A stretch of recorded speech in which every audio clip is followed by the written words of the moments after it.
lucid dreaming. This is one of the most popular and fun topics in the spiritual community as well as the Kundalini community, because lucid dreaming is one of those very special gifts that unveils relatively early in the transformation process. I remember for me, it was really about 2 months in, maybe even a bit earlier than that. And I remember my first lucid dream. It was like a mind-blowing experience, because what distinguishes lucid dreams from regular dreams is that your consciousness is completely awake, and your soul that's experiencing this thing is real, the dream. So, you know, I describe that in my book. What happens is when you activate the Kundalini, you're activating your Merkaba, which is your toroidal energy field becoming optimized. What happens is, because your soul is spherical in shape, because it's got no beginning and no end, it uses the Merkaba, which is these two spinning tetrahedrons that are intersecting one another, spinning in opposite directions, this incredible velocity, which creates the spherical shape. And so the soul embodies that, and then it travels. Your soul and consciousness are connected at all times, and it takes your consciousness into one of these inner realms, and I describe as these inner cosmic planes. They can take place somewhere inside of your aura. They can take place outside of your aura, which is when you're forming interplanetary and intergalactic travel through consciousness. And in that case, you're actually experiencing these things, places, as being real. And it feels real. It's very mind-boggling at first and very scary, because you're out of your body, especially for the first time. But people get used to it. And when you get used to it, number one, you start to develop all these special powers in your lucid dreams, like flying through the air like Superman, or being able to control objects with your mind and move objects. Like, I really like doing that. That's pretty cool.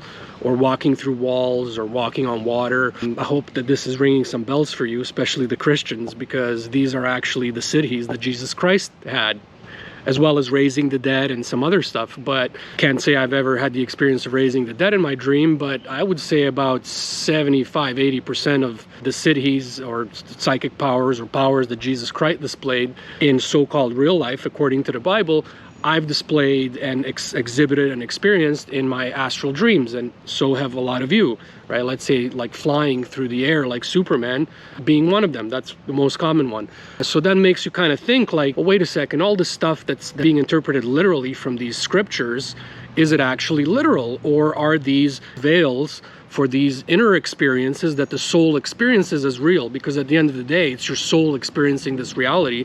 That's what's creating these types of experiences, right? So when I started first having these lucid dreams, it was just incredible, and it was nightly. I describe it in my book, The Magus, Kundalini, and the Golden Dawn.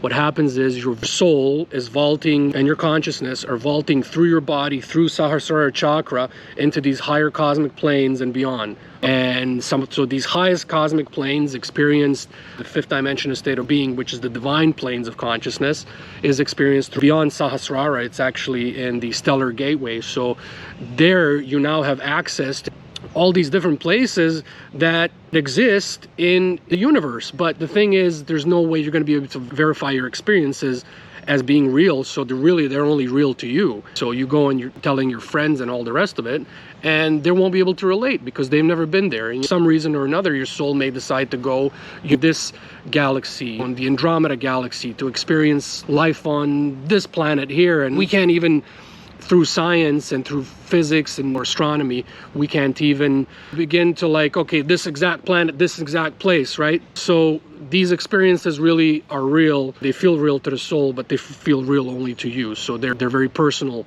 to you. But I would say that these are absolutely real experiences, and the science is there of how it happens, and I describe that in both of my books, in Serpent Rising and in the Magus, but also just through the experience that I've had myself and through other people that I've read. I mean, that's one area where people have really contributed a lot, is these experiences in the astral planes, as well as these different planes. So like I talked in my previous video, you have the astral plane, mental plane, spiritual plane, and then you have the divine planes, plural, right? So there's there's a lot of different divine planes, and it would be impossible to enumerate them all, but the idea is we can wrap our minds around is that there's a lot of these different divine planes, and our body of light, our soul, using the body of light, is the activated Merkaba, is able to experience these planes as real, and we do that very often through lucid dreams. Now, that happens unconsciously during sleep, but the conscious experience of these planes would be astral projection. So a lot of you into the esoteric and occult studies know about astral projection, and the idea is to consciously sit there in your body or lay down or whatever the technique is, and to project your mind consciously using the same method as occurs in lucid dreams, which is when consciousness and soul funnel out of your body and project into these divine planes or spiritual planes, okay?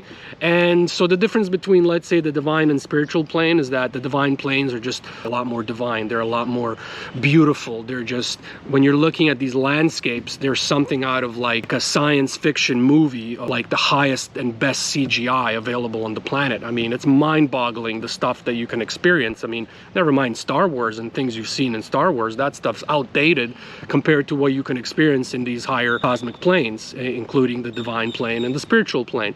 But some of the experiences, other than exhibiting these siddhis, is you're able to also communicate with different beings.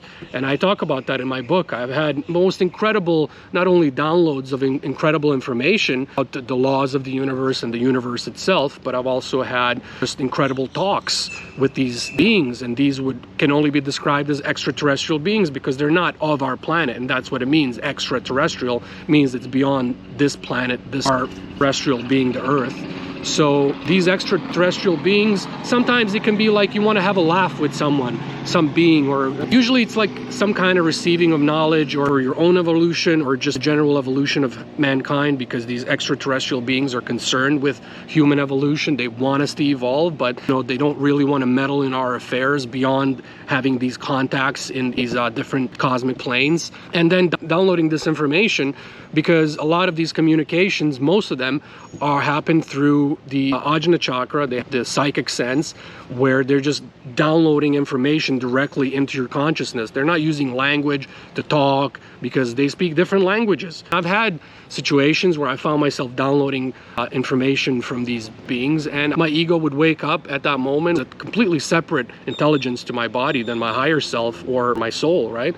And it would just completely would hear and register through memory what is being said, and I heard all kinds of different languages and things that I've never heard before, so that completely verifies exactly what I'm talking about. And these experiences are really maybe the most wonderful part in terms of like the Kundalini experience beyond this earth and this sphere of consciousness and of cosmic consciousness as related to our solar system, because you get to project out of our solar system and you get to witness these lands and speak to beings and see all kinds of animals and all these organic forms and things that are just fascinating. And I have to say, there's a lot of Hollywood movies nowadays, the movie Annihilation being one of them with Natalie Portman. That's a good example of what some of these beings look like, what happens when extraterrestrial presence or an extraterrestrial being, the way in which it evolved. Because constantly organic things, organic beings in the universe are constantly evolving, right? And there's all these permutations and mutations, and there's a lot of very accurate depictions that Hollywood has had, and that was the most recent one that I thought was very accurate to what I've seen, because when I was projected to some of these lands, it's like some of them would have like massive tall trees, this entire different vegetation that's like completely centered around this interplay between like the infrastructure of the beings and like the different buildings and things where they live, and then how that combines with the nature of that planet.